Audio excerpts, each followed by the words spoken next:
Yun, magandang umaga po sa ating lahat. Ngayon pong umaga sa ating morning devotion. Alas 6 na, devotion na naman. Ito po ang ating topic sa umagang ito, yung to share your story, yung personal testimony na matatagpuan sa 2 Timothy 1:8-10. At ito po yung sinasabi. Yan.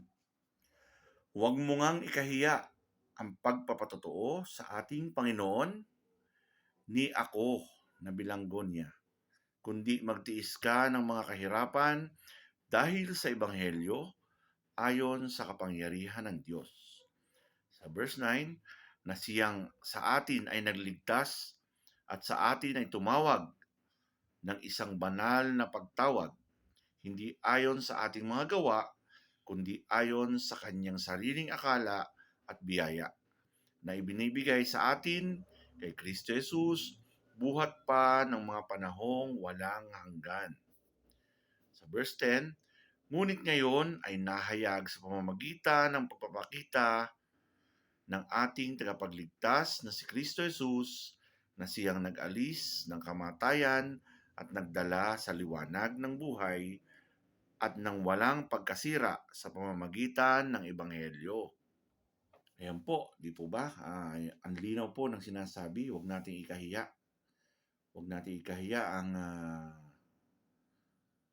ang tinatawag na pagpapatotoo sa ating Panginoon.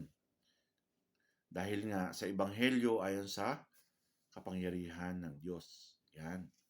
Yan po ang sinasabi dyan.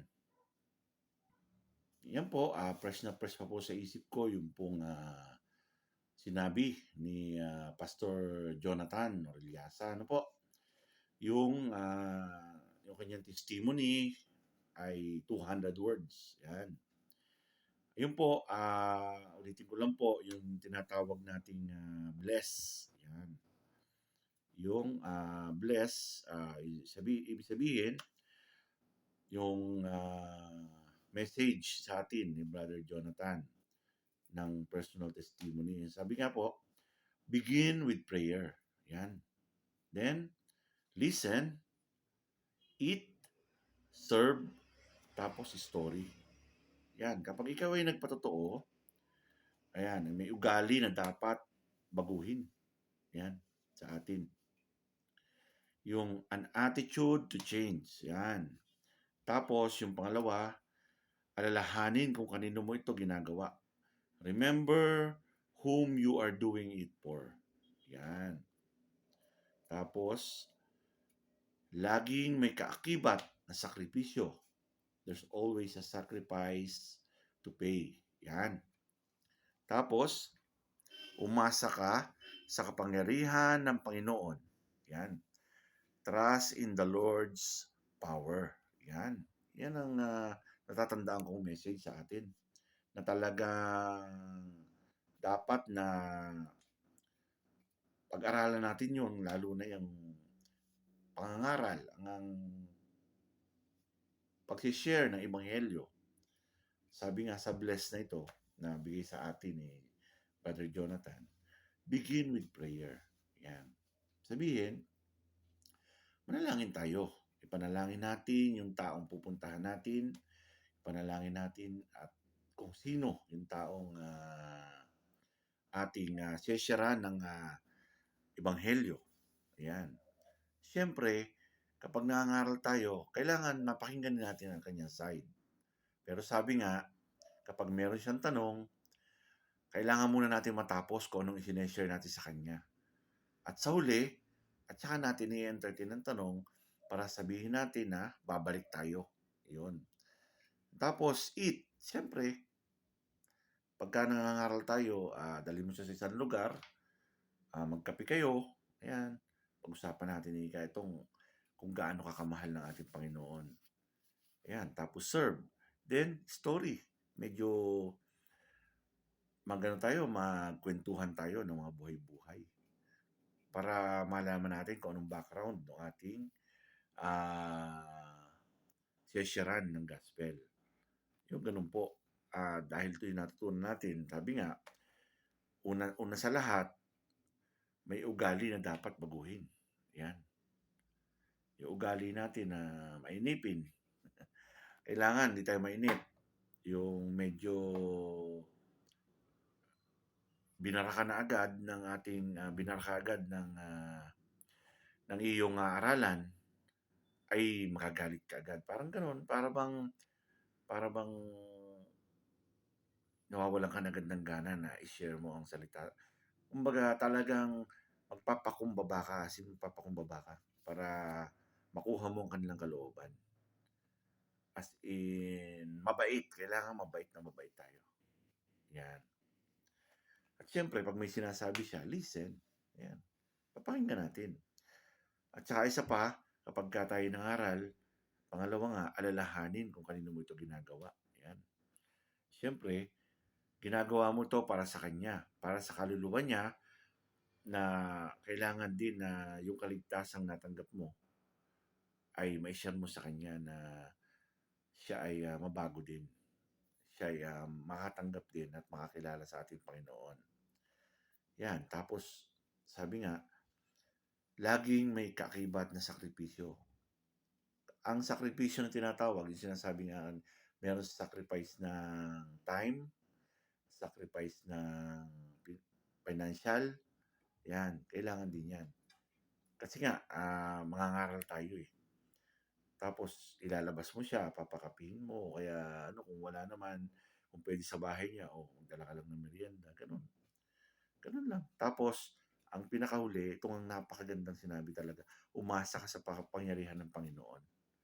Alam natin na kapag kapangyarihan ng Panginoon ang gumawa, lalo ng gabay ng Espiritu Santo, ay talagang magiging powerful yung ating pangangaral na ito. Yun po. Ngayon po, sa ating pagpapatuloy, siyempre, ebanghelyo ang ating testimony ng ating sarili. Mamaya po, sabihin ko po ang konting testimony ko na nangyari sa akin. Ngayon po, ano po ba ang mga sangkap ng mensahe ng ebanghelyo? Yan. Ang salitang ebanghelyo ay nangangahulugan na mabuting balita o mensahe ng kapatawaran ng mga kasalanan sa pamamagitan ng kamatayan ng Hesukristo. Yan. Ito ang plano ng pagliligtas ng Diyos sa mga magtitiwala sa kanyang bugtong na anak upang ipagkasundo sila sa makatarungan at banal na Diyos. Yan. Ang nilalaman ng mensahe ito ay ang pagliligtas ng Diyos ay malinaw na inilatag sa Biblia. Sabi nga, pag-aralan natin ang aklat ng Romans, di po ba? Pero ito ang pag-aralan natin ng mga sinabi ni Pablo. Yan. Sabi nga sa unang sulat ni Pablo sa mga taga-Korinto, inilatag niya ang nilalaman ng mensahe ng Ebanghelyo. At ngayon pinapaalala ko sa inyo, mga kapatid, ang mabuting balita na ipinangaral ko sa inyo. Iyan ang ebanghelyo na inyong tinanggap na naging saligan ng inyong pananampalataya. Sa pamamagitan nito'y naliligtas kayo. Kung matatag kayong nananangan sa salitang ipinangaral ko sa inyo, liban na lamang kung ako'y sumampalataya na di iniisip ang inyong sinasampalatayanan. Sapagkat ibinigay ko sa inyo itong pinakamahalagang aral na tinanggap ko rin, si Kristo'y namatay dahil sa ating mga kasalanan. Ayan. Bilang katuparan ng nasasaad sa kasulatan, inilibing siya at muling nabuhay sa ikatlong araw ayon din sa kasulatan. 1 Corinthians 15, 1-4. Sa talatang ito, makikita natin ang tatlong espesyal na sangkap ng mensahe ng Ebanghelyo. Una, ang salitang namatay sa ating mga kasalanan ay napakahalaga. Yan. Gaya ng sinasabi sa Romans 3:23, sapagkat lahat ay nagkasala at walang sino man ang karapat-dapat sa paningin ng Diyos. Yan. Malinaw po yun. Ang katotohanan na ang tao ay makasalanan at walang magagawa upang iligtas ang kanyang sarili ay dapat nakilalanin ng lahat nang lumalapit sa trono ng Diyos para sa kanilang kaligtasan. Kailangan kilalanin ng isang makasalanan ang kanyang kawalang pag-asa sa harapan ng Diyos at ang kanyang kawalang kakayahan upang mapatawad ng Diyos, at dapat din niyang maunawaan na ang kabayaran ng kasalanan ay kamatayan. Sabi sa Romans 6:23. Kung wala ang pundasyon ng katotohanan ito, hindi kumpleto ang presentasyon ng Ebanghelyo. Sabi nga, ikalawa, ang persona at gawain ni Jesucristo ay isa ring napakahalagang sangkap ng Ebanghelyo. Si Jesus ay totoong Diyos. Yan. Hindi yung sabi ng iba na hindi siya Diyos. Colossus 2:9. Sa totoong tao din naman. Yan. Juan 1:14. Nabuhay si Jesus ng isang banal at walang dungis na buhay na hindi natin kayang ipamuhay sa ganang ating sarili. Yan. Nabuhay siya ng walang dungis at banal. Yan. Na hindi natin kayang ipamuhay sa ating mga sarili. Yan. Sabi nga sa unang Pedro 2:22. At siya lamang ay maaaring mamatay upang maging kahalili ng mga kasalanan. Diba? Namatay siya sa krus dahil sa ating mga makasalanan. Ang kasalanan laban sa isang walang hanggang Diyos ay nangangailangan ng isang walang hanggang handog. Ayan. Kaya nga, alinman sa dalawa, kailangang bayaran ng tao ang walang hanggang kabayaran ang kanyang mga kasalanan sa walang hanggang impyerno. O bayaran ng walang hanggang Diyos na naging tao ang ating mga kasalanan ng minsan magpakailanman. Pinako si Kristo sa krus upang bayaran ang ating mga kasalanan sa Diyos.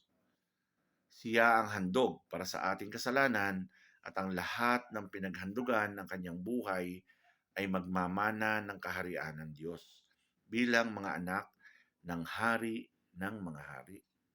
Juan 112. Yan. Di po ba? Walang ibang nagligtas sa atin kundi ang ating Panginoong Hesukristo. Sa ikatlo nga po, ang pagkabuhay ni Kristo ay isa pang napakahalagang sangkap ng Ebanghelyo.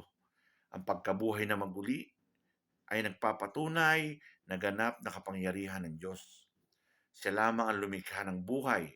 Ang kanyang buhayin, ang kanyang sarili, pagkatapos ng kamatayan, at siya ang tanging nakapag-alis ng kamandag ng kamatayan at makagagapi sa libingan. 1 Corinthians 15:54-55. Gayon din naman, hindi gaya ng ibang reliyon, ang Kristiyano lamang ang may isang tagapagtatag na gumapi sa kamatayan.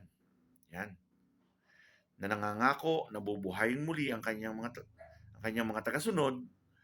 Ang lahat ng ibang relihiyon ay tinatag lamang ng tao at ng mga bulaang propeta na kamatayan ang naging huling hantungan at hindi nabuhay na maguli. Yan. Bilang panghuli, ibinibigay ni Jesus ang kaligtasan bilang isang walang bayad na kaloob. Romans 5:15. Ayun nga, ayun isa pa yung Romans 6:23. Na nakakamit sa pamamagitan lamang ng pananampalataya na hiwalay sa anumang gawa. Yan. Ephesians 2:8-9. Gaya ng sinabi ni Apostol Pablo, hindi ko kinahihiya ang mabuting balita tungkol kay Kristo sapagkat ito ang kapangyarihan ng Diyos sa ikaliligtas ng bawat mananampalataya. Unay sa mga Hudyo at gayon din sa mga Griego. Romans 1:16. Ang parehong manunulat na kinasihan ng Espiritu ang nagsabi sa atin, kung ipinahayag ng iyong mga labi, si Jesus ay Panginoon at nananalig ka ng buong puso, siya'y muling binuhay ng Diyos, maliligtas ka. Ayan, malinaw po yun. Romans 10:9. Dahil sa lahat po ng ating nadinig at aking sinabi, ito ang esensyal na sangkap ng Ebanghelyo. Yan. Ang pagkakasala ng buong sangkatauhan ang kamatayan ni Kristo sa krus at ang muling pagkabuhay ni Kristo upang ipagkaloob ang buhay na walang hanggan bilang isang walang bayad na kaloob sa lahat ng sasampalataya sa Kanya. Yun po. Ganun po ang mensahe ng ating Panginoon. At siyempre, yung aking personal testimony, ako po si Romel Mendoza. Yan, residing po dito sa Talon since birth. Ano po, bali ako po ay talagang sarado katoliko dati. Yan, dahil marami tayong barkada, napabarkada rin tayo sa dito lang kasi sa Talon, kung saan ako nakakarating dyan. So, at least, napabarkada po ako sa Church of Christ, mga kabataan ng Church of Christ. So, ako po ay nayaya. Si Brother Ranel pa nga tayo dati. Kami magkakasama kami na Richard. Yan. Bali, yung aking testimony ay siyempre, ako po ay dating katoliko, sarado. Ako pa nga dati ang mga organize ng mga Catholic gatherings, mga pasayaw, yan, mga ganun. Para makalikom ng mga pera. Tapos ako po ay nayaya sa church. Yan. Sa Lumang Church pa yon. Meron po silang every Wednesday na prayer meeting. Ayan, ako po ay nakaka-attend. Hindi ko pa po naintindihan. Na-attend lang po ako kasi wala namang masama na umattend at makinig. Kasi after naman noon, after manalangin, nauwi na ulit. So, balik ulit sa mga barkada. Yun, bali, nagtuloy-tuloy po yun. Hanggang sa ako'y makasama ma-involve sa music. Yan. Dahil nung ma-involve po ako sa music, yan, unti-unti po, nagpaalam po ako sa amin para sabi ko sa lola ko, Nanay, ako po ay gusto ko po magpabautismo sa Church of Christ. Nakaw, ikaw ikay sasali sa kulto. Kasi sa kulto ka lagi napunta. Ang tawag nila sa mga gatherings, kulto. Ayan, hindi naman ho, ganun ho. Talaga ho, nag-aaral ho kami ng Biblia. Ikaw, bahala kay Ika. Siyempre, bago ko magpabaptize,